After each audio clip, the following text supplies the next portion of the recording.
ನಮಸ್ಕಾರ. ಕೊಡಗಿನ ನಾಗರಿಕರಿಗೆ ಹಾಗೂ ನನ್ನ ಬಹುಜನ ಸಮಾಜ ಪಾರ್ಟಿಯ ಪದಾಧಿಕಾರಿಗಳೇ, ನನ್ನ ಹೆಸರು ದಿವೀರ್ ಕುಮಾರ್ ಅಂತ. ನಾನು ಬಹುಜನ ಸಮಾಜ ಪಾರ್ಟಿ ಕೊಡಗು ಜಿಲ್ಲೆ ಅಧ್ಯಕ್ಷರು. ಇವತ್ತಿನ ಒಂದು ಮಾಧ್ಯಮ ಪತ್ರಿಕೆಗೋಷ್ಠಿಯನ್ನು ಮಾತಾಡೋಕ್ಕೆ ಅಂತ ಬಂದಿದ್ದೀವಿ.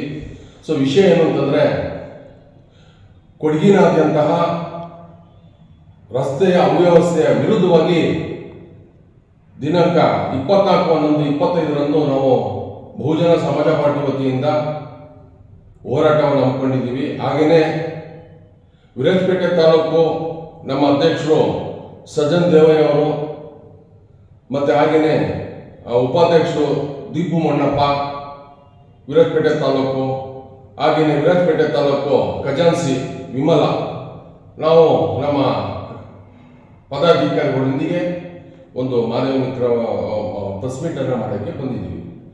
ಹಾಗಾಗಿ ಬಂಧುಗಳೇ, ಇವತ್ತು ನಾನು ಏನು ಹೇಳೋಕ್ಕೆ ಇಷ್ಟಪಡ್ತೀನಿ ಅಂದರೆ, ಕೊಡಗಿನಾದ್ಯಂತ ಇರುವಂಥ ನಮ್ಮ ಕುಟುಂಬಸ್ಥರು, ನಮ್ಮ ಜನರಿಗೆ, ಸಾರ್ವಜನಿಕರಿಗೆ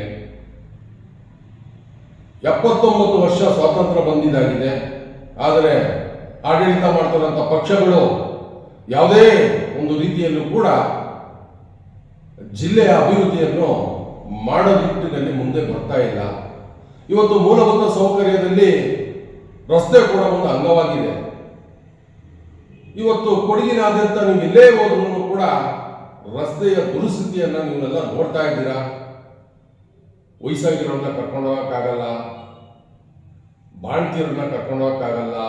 ಒಂದು ಆಂಬ್ಯುಲೆನ್ಸಲ್ಲಿ ಎಮರ್ಜೆನ್ಸಿ ಮನೆಯಿಂದ ಒಬ್ಬ ವ್ಯಕ್ತಿನ ಕರ್ಕೊಂಡು ಹೋಗ್ಬೇಕಂದ್ರೂ ಕೂಡ ಇವತ್ತು ಕೊಡಗಿನ ರಸ್ತೆಗಳಲ್ಲಿ ಓಡಾಡೋದಕ್ಕೆ ತುಂಬಾ ಕಷ್ಟ ಆಗಿರುವಂಥದ್ದು. ಆದರೂ ಕೂಡ ಇವತ್ತು ಆಡಳಿತ ಮಾಡಿದಂಥ ಪಕ್ಷ, ಆಡಳಿತ ಮಾಡ್ತಿರೋಂಥ ಪಕ್ಷ ಇದನ್ನ ಕನ್ಸಿಡರ್ ಮಾಡ್ತಾರೆ. ಅಂದ್ರೆ ಮೂಲಭೂತ ಸೌಕರ್ಯ ಕೊಡೋದ್ರಲ್ಲಿ ವಿಫಲವಾಗಿದ್ದಾರೆ ಆಡಳಿತ ಮಾಡ್ತಿರೋಂಥ ಪಕ್ಷ ಅಂತ ನಾನು ಹೇಳಕ್ಕೆ ಇಷ್ಟಪಡ್ತೀನಿ. ಹಾಗೆಯೇ ಇದಕ್ಕೆ ಸಂಬಂಧಪಟ್ಟಂತ ಇಲಾಖೆ, ರಸ್ತೆಗೆ ಸಂಬಂಧಪಟ್ಟಂತ ಇಲಾಖೆ, PWD ಮುಖ್ಯ ಅಧಿಕಾರಿಗಳು ಮತ್ತೆ ತಾಲೂಕಿನ ಮುಖ್ಯ ಅಧಿಕಾರಿಗಳು ಕೂಡ ನಿರ್ಲಕ್ಷ್ಯತೆ, ಕಾನೂನು ಉಲ್ಲಂಘನೆ, ಕರ್ತವ್ಯ ಲೋಪದಡಿಯಲ್ಲಿ ಕೂಡ ಇದು ಬರುವಂಥದ್ದು.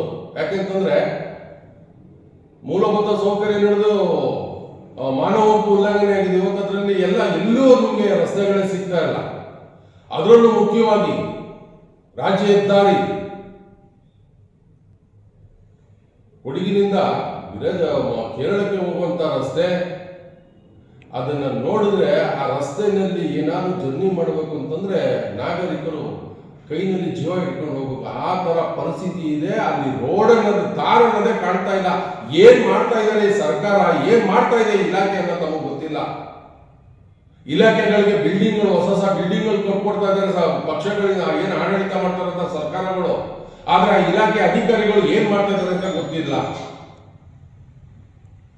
ಯಾಕೆಂತಂದ್ರೆ ಇವತ್ತು ಸರ್ಕಾರಿ ಸಿಬ್ಬಂದಿಗಳಾಗಿರ್ಬೋದು, ಅಧಿಕಾರಿಗಳು ಪ್ರತಿಯೊಬ್ಬರಿಗೂ ಕೂಡ ಇವತ್ತು ಜನಸಾಮಾನ್ಯರ ಒಂದು ಟ್ಯಾಕ್ಸ್ ಅಮೌಂಟ್ ಅಲ್ಲಿ ಅವರು ಸಂಬಳಗಳನ್ನ ಸರ್ಕಾರದಿಂದ ನಿಗದಿಪಡಿಸಿರುವಂತದ್ದು. ಇವತ್ತು ಎಲ್ಲೋ BR ಅಂಬೇಡ್ಕರ್ ಸಾಹೇಬರು ಬರೆದಿರುವಂತ ಸಂವಿಧಾನವನ್ನೇ ಉಲ್ಲಂಘನೆ ಮಾಡ್ತಾ ಇರುವಂತ ನಿಟ್ಟಿನಲ್ಲಿ ಇವತ್ತು ಆಡಳಿತ ಮಾಡ್ತಾ ಇದೆ ಅಂತ ನಾನು ಮಾಧ್ಯಮ ಮುಖಾಂತರ ಹೇಳಕ್ಕೆ ಇಷ್ಟಪಡ್ತೀನಿ. ಆದ್ರೆ ನಾಳೆ ಬೆಳಿಗ್ಗೆ ಸೋಮವಾರ 24/11/2025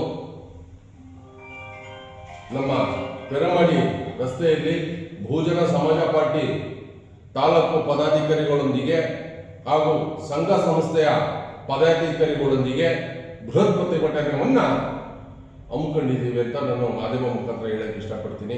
ಹಾಗೆಯೇ ಇದಕ್ಕೆ ಸಂಬಂಧಪಟ್ಟಂತ ದಂಡಾಧಿಕಾರಿ, ಏನು ವಿರಾಜಪೇಟೆ ತಾಲೂಕಿಗೆ ಸಂಬಂಧಪಟ್ಟಂತ ದಂಡಾಧಿಕಾರಿಗಳಿಗೆ ಮತ್ತೆ PWD ಪ್ರತಿಯೊಬ್ಬರು ಕೂಡ ನಾವು ಮಾಹಿತಿಯನ್ನ ಕೊಟ್ಟಿದ್ದೀವಿ. ಮುಂದಾದರೂ ಈ ವ್ಯವಸ್ಥೆಯನ್ನ ಸರಿಪಡಿಸಿಕೊಂಡು ನಮ್ಮ ಕೊಡಗಿನ ನಾಗರಿಕರಿಗೆ ಒಳ್ಳೆ ರೀತಿಯಲ್ಲಿ ಒಂದು ಅಭಿವೃದ್ಧಿ ಮಾಡುವ ನಿಟ್ಟಿನಲ್ಲಿ ಕೆಲಸವನ್ನ ಮಾಡಬೇಕು ಅಂತಂತ ಒಂದು ನೆನಪಿನಲ್ಲಿ, ಒಂದು ಇಂಟೆನ್ಷನ್ ಅಲ್ಲಿ ನಾವು ಮಾಡ್ತಾ ಇರುವಂತದ್ದು. Thank you. ನಮಸ್ಕಾರ. ಜೈ ಭೀಮ್.